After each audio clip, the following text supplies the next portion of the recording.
উনি একটা আধুনিক বাসযোগ্য নগর চায় এবং উনি জনগণের কাছে সেটা প্রতিশ্রুতিবদ্ধ।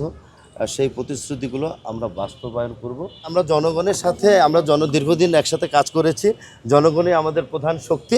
আমরা যেখানে প্রয়োজন হবে সামাজিকভাবে আমাদের এলাকায় অনেক রাজনৈতিক কর্মীবৃন্দরা আছে, সেটা অন্য রাজনৈতিক দলের কর্মীও থাকতে পারে।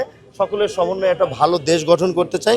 আজকে আমাদের সাথে সহযোগিতা করার জন্য আগামী দিনে যাতে ডেঙ্গু প্রতিরোধ করা যায়, গণপ্রজাতন্ত্রী বাংলাদেশ সরকারের স্বাস্থ্য প্রতিমন্ত্রী ডক্টর মোহিত স্যার উপস্থিত আছেন। আজকে প্রথমেই আমি অফিস করেছি। অফিসে ছিলাম মাত্র আধা ঘন্টার সময়। স্বাস্থ্য প্রতিমন্ত্রী সহ আমাদেরকে সহযোগিতা করার জন্য একসাথে আবার বেরিয়েছি। আমাদের কিছু পরিকল্পনা আছে, যে পরিকল্পনাগুলো আমরা প্রেস নোটের মাধ্যমে সাংবাদিক বন্ধুদেরকে আমরা জানিয়ে দেবো। যেহেতু আজকে আমার ফার্স্ট অফিস, আমি আমার অফিসের কর্মকর্তাবৃন্দ যারা আছে তাদের সাথে কোনো মিটিং কিংবা কোনো কিছুই করতে পারিনি। সর্বপ্রথমে অফিসে ঢুকেই কিন্তু বের হয়ে গেছি, কারণ আমাদের মাননীয় প্রধানমন্ত্রী জনাব তারেক রহমান গতকালকে সচিবালয়ে বিভিন্ন মন্ত্রণালয় থেকে এবং সিটি কর্পোরেশন প্রভাষকদেরকে উনি করা নির্দেশ দিয়েছেন, অন্ততপক্ষে যার যে দায়িত্বগুলো আছে সেই দায়িত্বগুলো সঠিকভাবে পালন করার জন্য। উনি একটা আধুনিক বাসযোগ্য নগর চায় এবং উনি জনগণের কাছে সেটা প্রতিশ্রুতিবদ্ধ। সেই প্রতিশ্রুতিগুলো আমরা বাস্তবায়ন করব জনগণ এবং আমরা অফিসিয়ালি যে আমাদের কর্মকর্তাবৃন্দরা আছে তাদের সকলে সমন্বয়। আর যেই মশকের আপনার কথা বলেছেন যারা এই কাজগুলো করে থাকে, সেটার জন্য একটা মনিটরিং টিম আছে।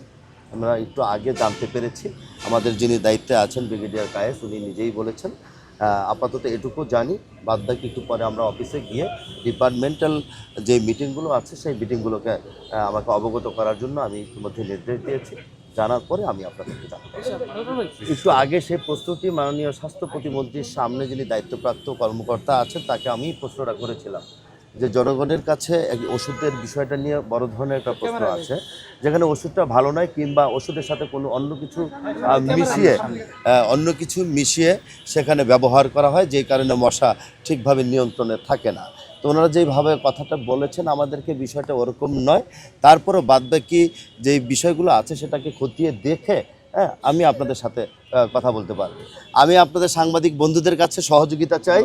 আপনাদের মাধ্যমেই আমি আমার ঢাকা উত্তর সিটি কর্পোরেশনের যেখানে আপনাদের প্রতিবেদন এবং গঠনমূলক সংবাদ পরিবেশনের মধ্য দিয়ে আমাকে অনেক কিছু সহযোগিতা করবেন বলে আমি আশা পোষণ করছি। ভবিষ্যৎ হোক নিরাপদ, বিনিয়োগ হোক বিশ্বস্ত, আর আমার পছন্দ সল্ট বে। ওয়েলকাম টু সল্ট বে। দেখেন, আমরা জনগণের সাথে দীর্ঘদিন একসাথে কাজ করেছি। জনগণই আমাদের প্রধান শক্তি।